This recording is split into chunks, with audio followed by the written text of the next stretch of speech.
Olá, muito bom. Mais uma vez estamos retornando aqui à Casa do Caminho Simão Pedro. Convite especial que chega com antecedência, uma palestra sobre a ótica espírita. O objetivo é sempre a gente falar algum tema que a casa acaba sorteando e trazendo esse tema à luz da doutrina espírita. E o tema ele é muito interessante hoje: os mentores espirituais em nossas vidas. Tema que causa curiosidade, eu acredito. Ele é um tema amplo, é um tema que o objetivo proposto, ao menos hoje, vai ser tentar traçar como é que a gente pode abordar esse tema conectado com o nosso dia a dia, ou como é que a gente pode elencar esse tema numa concepção mais natural, para que não fique algo assim muito desconectado do nosso cotidiano. E antes, para começar a falar desse tema, vamos pedir licença, agradecendo os mentores da casa, agradecendo a todos os amigos que nos ajudam e pedindo ao nosso Pai, fazendo uma simples oração, pedindo as bênçãos do nosso Senhor, pedindo a proteção dos queridos e amados amigos que conosco estão e que possamos, com serenidade, passar o conhecimento pretendido, porque estamos também aprendendo com Ele. Que assim seja. Então, queridos amigos, os mentores espirituais em nossas vidas. Penso que é muito reconfortante quando a gente percebe que nós não estamos sozinhos no mundo. Penso que isso nos deixa, de uma forma ou de outra, muito mais natural. E o que isso significa na prática? A gente sabe que o momento que o mundo atravessa hoje é um momento muito delicado, é um momento de muita cautela nas nossas ações, até às vezes nas atitudes, e por muitas vezes nos sentimos perdidos. Mas, ao mesmo tempo, a doutrina espírita vai nos explicar que nós não estamos sozinhos. E quando nós falamos desse tema, os mentores espirituais em nossas vidas, é justamente de que há uma proteção. Nós estamos sendo, sim, direcionados. De uma forma ou de outra, estamos caminhando. A doutrina espírita, é interessante a gente relembrar que ela vem ao mundo através de fenômenos simples, ocorridos na Europa, notadamente ali na França. A gente vê que aqueles fenômenos, as batidas rudimentares, que chama a atenção do público à época, ele traz, no seu aspecto mais profundo, um conhecimento que naquela época ainda estava por ser descoberto. Como assim? O plano espiritual começa a ser revelado através da comunicação dos espíritos. Mas a gente fala hoje dessa forma, comunicação dos espíritos, porque já temos as obras, principalmente as obras da doutrina espírita, e aquelas 5 obras básicas, que assim são colocadas para o leitor, como uma forma de ter a base da doutrina espírita. Mas essas 5 obras básicas, obras principais, assim colocadas, é justamente o estudo profundo desses fenômenos que se iniciam através de uma questão muito rudimentar, fazendo barulhos através de pancadas. Ao estudar profundamente atrás desse fenômeno, vai se descobrindo que é uma inteligência em um outro mundo, um mundo que a gente não vê. Porque essas pancadas, elas são capazes de responder perguntas, elas são capazes de responder aspectos no geral. Aspectos, desde os aspectos mais profundos do ser humano, até uma abordagem mais simples. E aí, estudando-se justamente esse fenômeno e tendo contato com esse lado espiritual, vai descortinando, vai aparecendo um conhecimento que até então era desconhecido da humanidade. Esse conhecimento ele vai sendo colocado em livros. Temos a figura de Allan Kardec, aquele que nós chamamos de codificador, responsável justamente por estudar, que ele chama a atenção esse fenômeno dele próprio e começa-se então um estudo profundo e detalhado desse aspecto. E nesse estudo profundo e detalhado, percebe-se essa inteligência. E o codificador, ao fazer as perguntas para essa então inteligência, que era desconhecida, começa a obter respostas. Então ele aprofunda um critério de razão, perguntas diferentes, e ele vai obtendo todas as respostas, digamos assim, de uma forma muito sucinta, vão levando ele numa mesma direção. A partir de então, estudo mais aprofundado, temos as percepções daqueles que tinham uma capacidade mais sensitiva, os conhecidos médios, começam também a entregar, a responder às questões, a ser intermediário do mundo espiritual. Então, a doutrina espírita ela vai justamente se pautar nesse conhecimento do mundo invisível, que para nós são as entidades do mundo superiores, entregando conhecimento para nós. Interessante que na obra, por exemplo, o Livro dos Espíritos, existe um índice, se a gente pega ali como está disposta a obra hoje, é interessante como começa a obra inicial.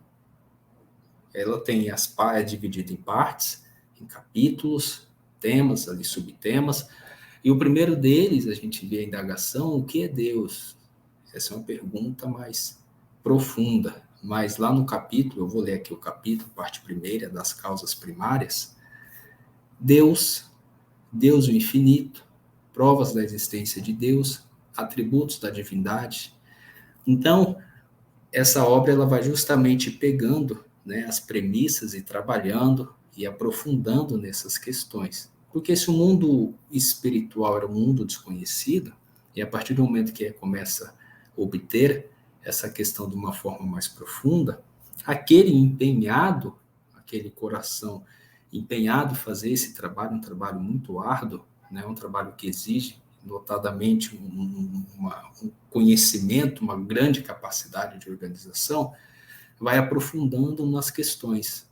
Então, o capítulo 2, dos elementos gerais do universo, capítulo 3, da criação, capítulo 4, isso na primeira parte segunda, do mundo espírita ou do mundo dos espíritos.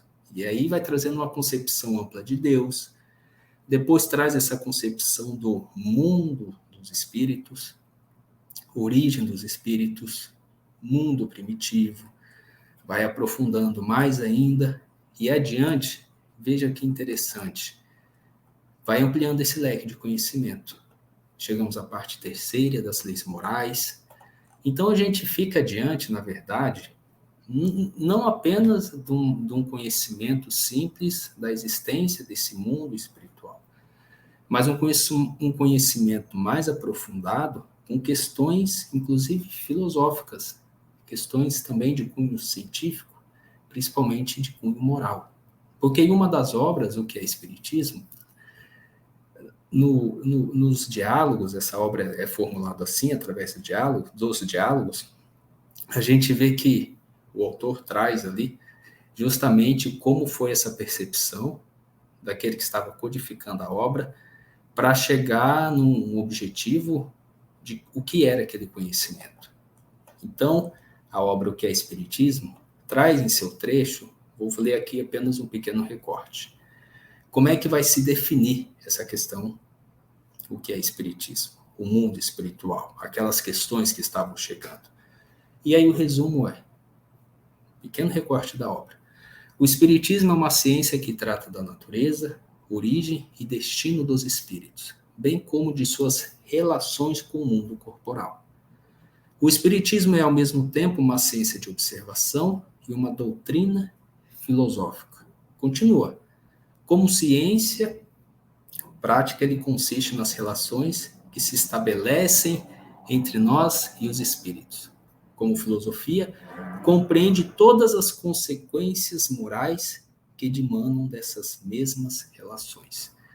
Ao descortinar, veja que interessante, porque ao descortinar essa ciência, ao descortinar esse conhecimento que estava vindo, a gente consegue entender que nós não estamos mais sozinhos, de um modo simples, né? Ou seja, nós não somos mais o fim.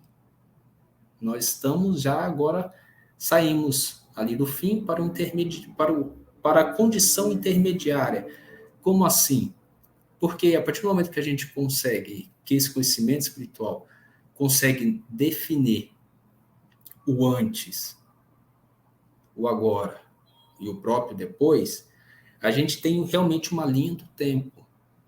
Uma linha do tempo que transcende ao nosso eu adiante, um tempo que ainda vai ocorrer, como traz as nossas impressões daquilo que já ocorreu. Parece ficar um pouco confuso, e parece que a gente até foge um pouco do tema. Mas não. No capítulo 9 da intervenção dos espíritos no mundo corporal, e isso depois de já ter falado de Deus, já ter falado da questão do mundo espiritual, a origem dos espíritos, como se dá essa transferência, assim falando, do mundo espiritual para o mundo material para o mundo espiritual, a gente tem lá adiante, capítulo 9, a intervenção dos espíritos no mundo corporal. E aí ele traz questões interessantes aqui nos títulos e subtítulos.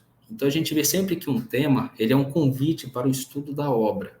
E a obra, ela é de linguagem muito simples, as obras espíritas, é uma linguagem de fácil entendimento, exceto às vezes, depende do quanto nós estamos dispostos a aprofundar o tema, mas há uma clareza nas informações. E aqui a gente tem nos subtítulos faculdade, que tem os espíritos de penetrar nos pensamentos, influência oculta dos espíritos, vai adiante, justamente falando que é uma interferência do mundo espiritual no nosso mundo corporal. E tem a questão, anjos da guarda, espíritos protetores, familiares ou simpáticos. Questão 489 de O Livro dos Espíritos. Pergunta o codificador: há espíritos que se ligam particularmente ao indivíduo para protegê-lo? Respondem quem? Os espíritos, porque essa metodologia ela é fundamentada justamente nisso. Perguntas e respostas. E as respostas, essa sabedoria vindo do plano espiritual, a sabedoria vindo do plano maior. Então vamos lá. Há espíritos que se ligam particularmente ao indivíduo para protegê-lo? Olha a resposta. Ao irmão espiritual, o que chamais de bom espírito ou o bom gênio. Começa a ficar mais interessante, porque ele, como codificador, ele vai achando a direção, ele vai aprofundando, né? Vai dando passos para ir atrás desse conhecimento, para ir atrás justamente daquele caminho até então desconhecido. Olha a questão seguinte: o que se deve entender por anjo de guarda ou anjo guardião? Respondem: o espírito protetor, pertencente a uma ordem elevada. 491 é a questão seguinte: qual a missão do espírito protetor?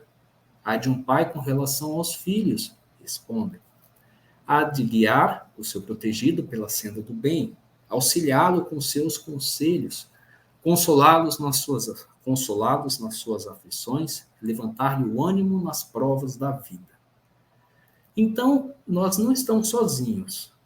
Há um espírito guardião e há, inclusive, uma deixa aqui no livro que a gente compreende, que a gente consegue compreender na questão 490, quando pergunta o que se deve entender por anjo de guarda ou anjo guardião, e responde os espíritos que é um espírito protetor pertencente a uma ordem elevada. Ou seja, o próprio codificador, quando ele vai tratar desse tema, ele vai colocar numa questão meramente didática que os espíritos poderiam ser divididos, por assim dizer, o melhor entendimento, e níveis não seria aí a palavra mais correta, mas eles estão, a classificação coloca em ordem ali os espíritos, né? Primeira, segunda, terceira, e a gente vai vendo o que alguns espíritos possuem de características mais marcantes que outros, sendo bem direto nesse assunto.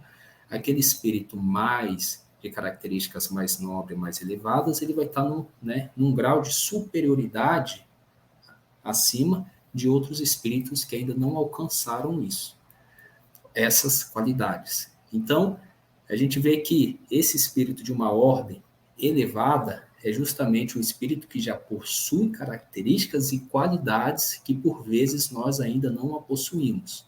E justamente por isso ele vem, né, nessa qualidade de anjo guardião, guia espiritual. Então, mais interessante começa a ficar quando a gente vai trocando esse diálogo, porque essas palestras, na verdade, são diálogos e são aprendizados, quando a gente vai colocando isso de uma forma prática. Porque a doutrina espírita ela vai trabalhar principalmente a questão dessa conduta moral do homem. Por quê que vai trabalhar nessas questões, principalmente nessas condutas morais?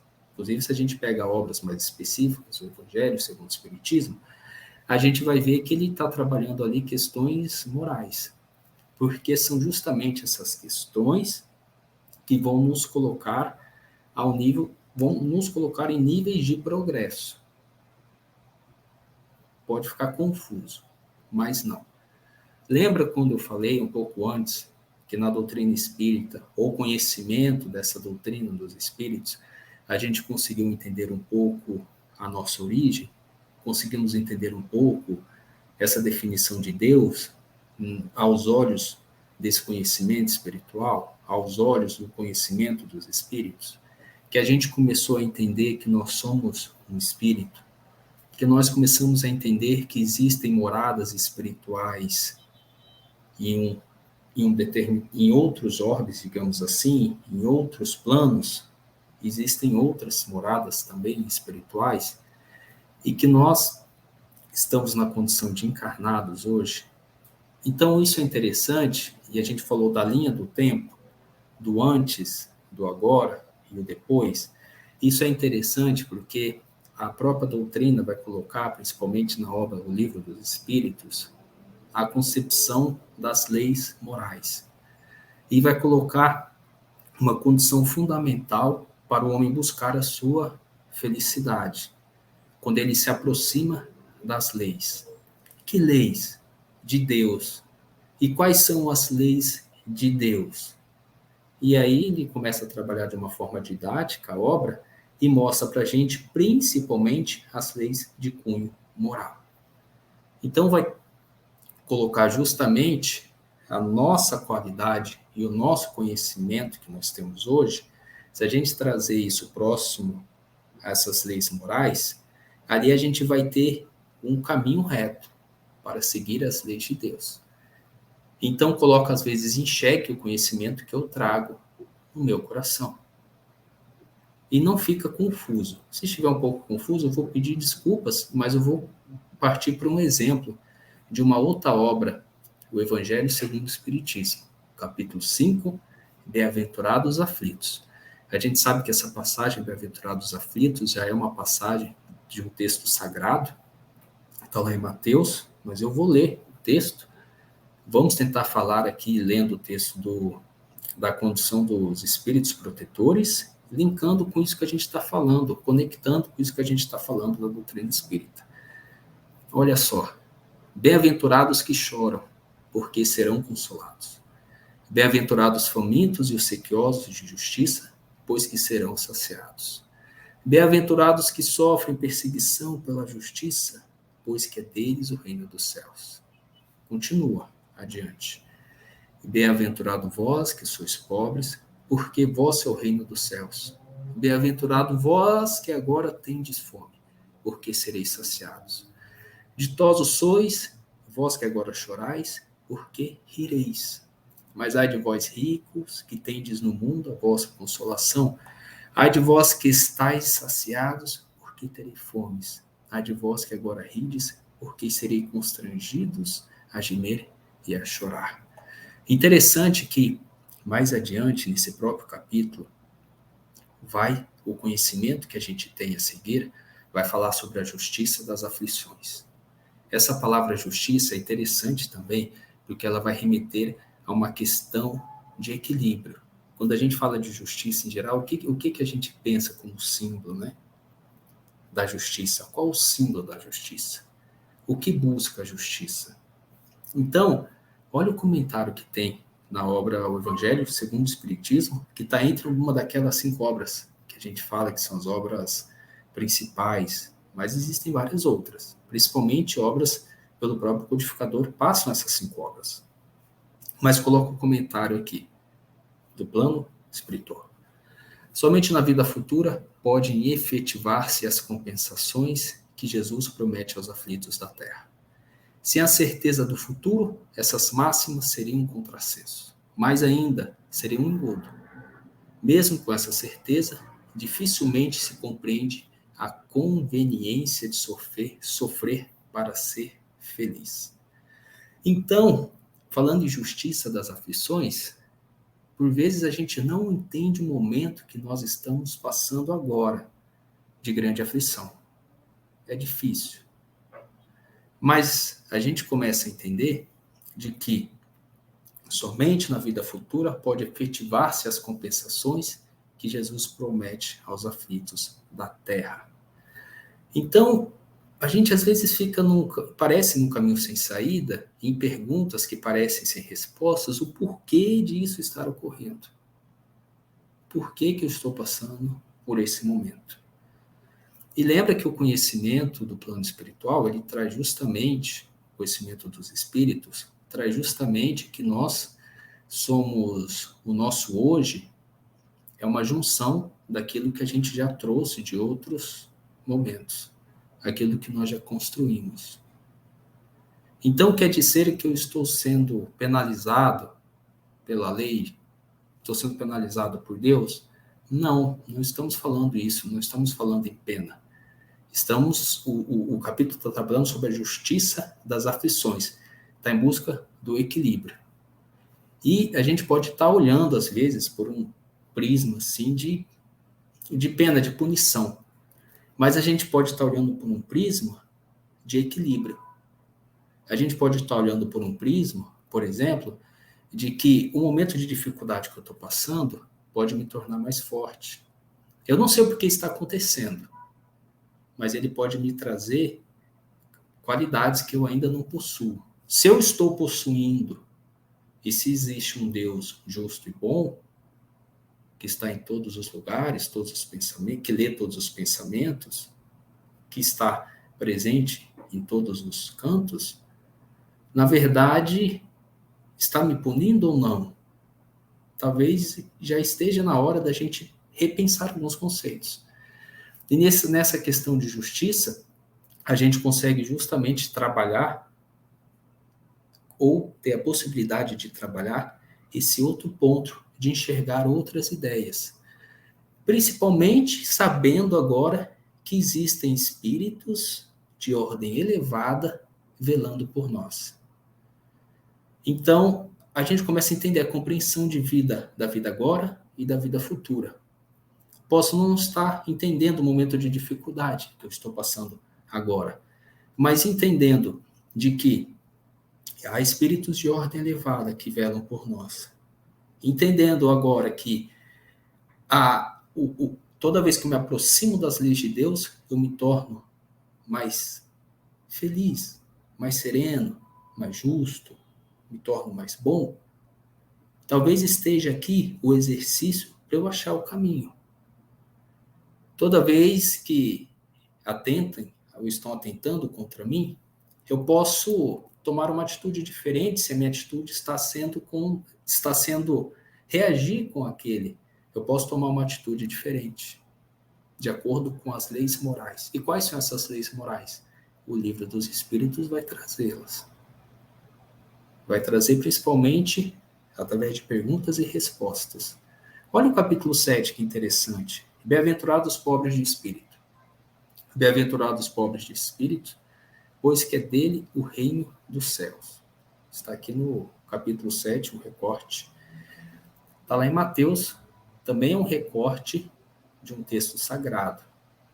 E aí a gente vem, voltando àquele conhecimento que a gente falou acima, da obra que é Espiritismo, a gente vem justamente trabalhar uma questão moral também. A obra ela vai trabalhar também uma questão de cunho moral. E essa ela é profunda, porque olha o item 2 desse capítulo 7, vai falar o seguinte: a incredulidade zombou desta massa. Bem-aventurados os pobres de espírito, como tem zombado de muitas outras coisas que não compreende. Por pobres de espírito, Jesus não entende os baldos de inteligência, aqueles que não a possuem, que há uma carência da inteligência, mas os humildes, tanto que diz ser para estes o reino dos céus, e não para os orgulhosos. Continua. Os homens de saber e de espírito, no entender do mundo, formam geralmente tão alto conceito de si próprio e da sua superioridade, que considera as coisas divinas como indignas de lhes merecer a atenção. Concentrando sobre si mesmos seus olhares, eles não os podem elevar até Deus. Essa tendência de se acreditarem superiores a tudo, muito a miúde os leva a negar aquilo que, estando-lhes acima, os depreciaria, a negar até mesmo a divindade. Então, se a gente traz isso sob um olhar do que estamos falando, da doutrina espírita, do conhecimento, que trouxe o mundo dos espíritos, a gente vê que ele coloca os pobres de espírito, não aqueles que têm ali ausência de inteligência, repetindo o texto, mas os humildes, tanto que diz para estes o reino dos céus. A gente tem a figura de Jesus, nos textos sagrados a gente tem muito bonito isso, os evangelhos, de uma forma, as passagens, né, muito bonita, os ensinamentos que Jesus traz, e a gente vê como o texto está abordando a questão da humildade. Como eu estou aceitando aquele conhecimento que chega para mim? Porque se eu acho que eu já sei tudo, eu me fecho até para um novo conhecimento. E aí, se eu me deparo com esses novos conhecimentos, principalmente do mundo espiritual, há uma oportunidade de eu estudá-los. Há uma oportunidade de eu colocar em exercício a minha razão. Há uma oportunidade de questioná-los. Então, se eu acho que não, essa questão de mentor, de anjo da guarda, isso não está tão verdadeiro, não vejo dessa forma. Evidentemente, cada um tem a sua forma de pensar, cada um tem o seu jeito de agir. Mas há um conhecimento falando que a gente pode aprender de uma outra forma. Porque agora, se eu acho, acredito, se eu estudo, se eu vejo que há, sim, espíritos que velam por mim, pelo um grupo familiar, eu já começo a saber para quem pedir, por exemplo. E como é que eu vou conversar com um espírito como esse? Através das orações é uma grande oportunidade. Porque toda vez que a gente faz uma oração, a gente entra num exercício de vibração. E toda vez que a gente consegue fazer esse exercício, a gente vai ficando cada vez melhores com ele, com o exercício. Então já começa a ter uma direção. Lembra da aflição que estávamos falando? Eu já não estou sozinho na aflição, eu já começo a olhar para cima. Anjo da guarda, amigo, certamente é uma conexão, ele está nos assistindo. Agora, como é interessante também, como é que os pais, né, quem possui filhos, ou quem tem a tutela, a guarda de outros menores, seja qual for, como que eles procedem? Orientando. Às vezes a criança não tem capacidade de entender algo um pouco mais complexo, um problema familiar mais grave que está acontecendo. Mas aí, acha-se a melhor forma da criança transitar por aquele ambiente. A mesma coisa somos nós. Porque se há um mundo maior espiritual, e a gente ainda não consegue, ou não tem a capacidade de extrair tudo desse mundo, mas nós possuímos caminhos seguros. Um dos caminhos seguros é se aproximar das leis de Deus. Um dos caminhos seguros é estar bem com a minha própria consciência. Um dos caminhos seguros é estar aberto ao próprio aprendizado. Então a gente vê que há ferramentas, e principalmente essas ferramentas, elas alimentam a alma. Porque, se vocês concordam, não sei se concordam, mas olhem só, o alimento que a gente toma o café da manhã, o almoço, o jantar, alimenta o corpo. E a alma, e o espírito? O que alimenta? Eu preciso sair com os amigos, eu preciso fazer uma viagem, eu preciso ter um conforto familiar, um relacionamento. Como é que relacionamento e aí a gente tem das mais variadas formas, eu vou alimentar a alma. Troca de energias, digamos assim, alma por alma, para ficar uma questão de melhor compreensão. Então a gente vê que para cada elemento, há um elemento correspondente. Para a matéria, eu me alimento de uma questão material, não é verdade? Para alimentar um sentimento, uma conversa fraterna pode alimentar um sentimento, um grupo de amigos, algo interessante que eu faça, vai alimentar os meus sentimentos. E o nosso espírito? Se a gente começa a entender que nós somos espíritos encarnados, nós temos no nosso DNA vários fragmentos do mundo espiritual. E aí eu vou precisar desses fragmentos para me alimentar também desse mundo espiritual. Há pessoas que se expressam melhor na arte. E aí retirá-las dela, isso é complicado, porque ali é um alimento. Se expressam, gostam disso. Há quem prefira a conversa, há quem prefira falar, há quem prefira trabalhar com números. Então, olha as características e números de cada um dos espíritos presentes em cada um de nós. Há quem tem facilidade de esquecer as coisas. Há quem tem dificuldade e fica trazendo, remoendo aquilo. Então, a gente já começa a ter pistas do assunto que estamos falando, que são os mentores em nossas vidas. Como nós podemos ser auxiliados. O que é muito legal, indo já para os finais, os minutos finais aqui do vídeo, é questão 715 de O Livro dos Espíritos. Necessário e supérfluo. Olha que interessante essa questão. Como pode o homem conhecer o limite do necessário? Respondem os espíritos. Aquele que é ponderado conhece por intuição. Muitos só chegam a conhecê-lo por experiência e a sua própria custa. Então, vocês percebem, eu vou ler a questão seguinte. Mediante a 716, mediante a organização que nos deu, não traçou a natureza o limite das nossas necessidades? Sem dúvida, mas o homem é insaciável. Por meio da organização que lhe deu, a natureza lhe traçou o limite das necessidades. Porém, os vícios lhe alteraram a constituição e lhe criaram necessidades que não são reais. Veja que coisa interessante. E aí ele vai continuando. O Livro dos Espíritos vai continuando questões mais profundas, que é justamente aquele trecho da obra que o Espiritismo trouxe para nós. É uma ciência, olha como fica legal a gente reler. Vai falar que o Espiritismo é uma ciência que trata da natureza, origem e destino dos espíritos, bem como de suas relações com o mundo corporal. O Espiritismo é, ao mesmo tempo, uma ciência de observação e uma doutrina filosófica. Então, quando a gente vem para essa questão, quando a gente falou das 715, estávamos já no capítulo 5 da Lei da Conservação, já trabalhando uma das leis morais, uma das leis universais. E aí fala a questão de como uma pode conhecer o limite do necessário. É bem interessante a gente olhar que na própria resposta há uma profundidade, que fala que o ponderado conhece por intuição, mas muitos só chegam a conhecê-lo por experiências e a sua própria custa. Aprendemos entre erros e acertos, não é?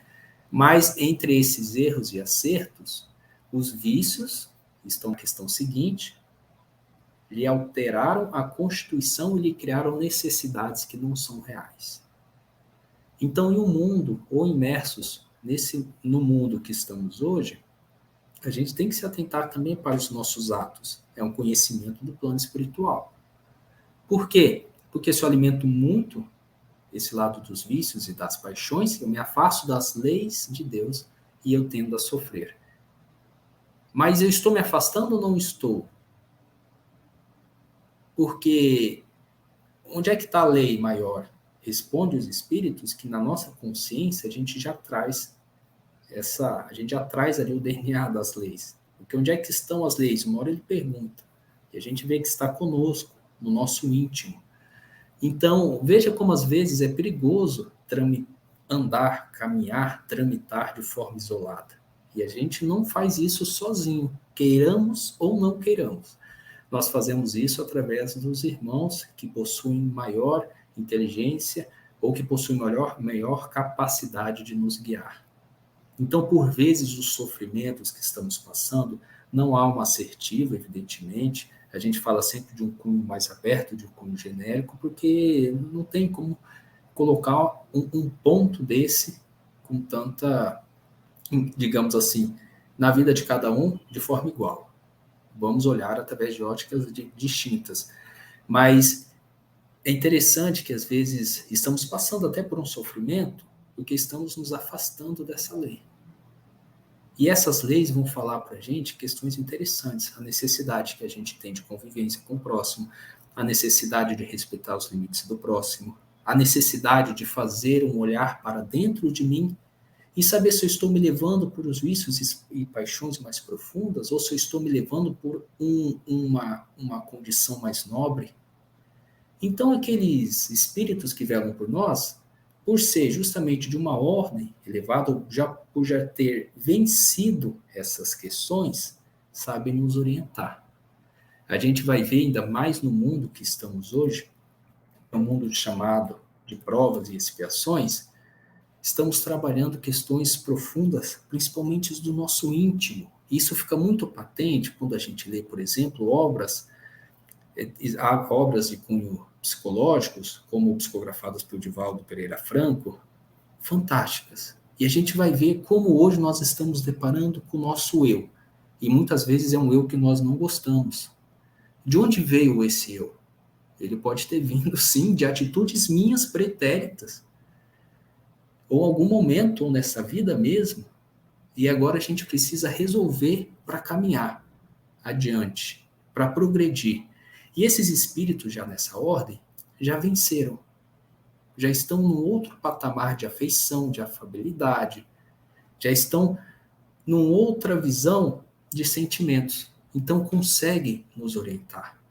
Onde, às vezes, nós estamos vendo dor, por vezes, diz o Livro dos Espíritos, que o anjo protetor ele consegue apertar ou diminuir algumas intensidades ali das nossas escolhas.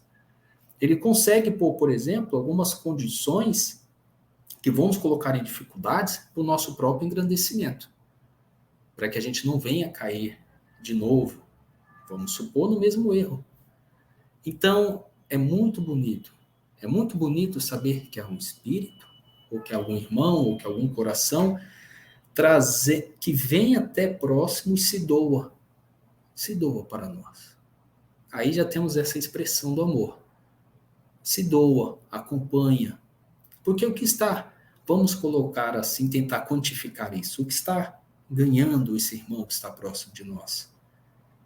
O ganhar pode ser visto de outra forma pelo plano espiritual, como cultivar os bons sentimentos, como se sentir bem que aquele que está sendo dirigido está crescendo, está indo para o caminho certo. Não ficamos felizes quando aqueles que a gente gosta estão caminhando no caminho correto? Não ficamos tristes quando se desviam do caminho, às vezes a gente fala e ninguém escuta, só nos cabe esperar? Então, tema interessante para a gente refletir, principalmente no momento de hoje. No momento de hoje que estamos passando como humanidade. Momento de reflexão por saber que através da oração podemos fazer direcionamentos em nossas vidas. Podemos indagar a nós mesmos. Podemos ir para um canto que a gente goste, colocar uma música, fazer uma meditação. Podemos sair com amigos e conversar outros temas que vão edificar as nossas almas. Podemos tomar caminhos diferentes. Mas independente do caminho, podemos acreditar que estão velando, estão nos ajudando. E se temos dúvida nos passos que estamos seguindo, que possamos parar um pouquinho e interrogar nossa consciência. Está machucando muito? Talvez, pode ser um sinal de alerta. Minha consciência está mais tranquila? Isso me deixa melhor. Queridos amigos, eu acho que a gente fica por aqui. Esse foi o diálogo, o debate. É muito, muito legal falar da doutrina espírita, porque eu acho que a gente consegue analisar por diversos pontos de vista. Agradeço muito a oportunidade, Agradeço aos bons amigos, espíritos que estão conosco, que nos iluminam, nos protegem, ao mentor da casa, a esses corações que nos ajudam, porque a tarefa ela chega para todos nós, independente de onde nós estamos juntos. Um abraço para todos, um aperto fraterno, ficamos com Deus. Até mais.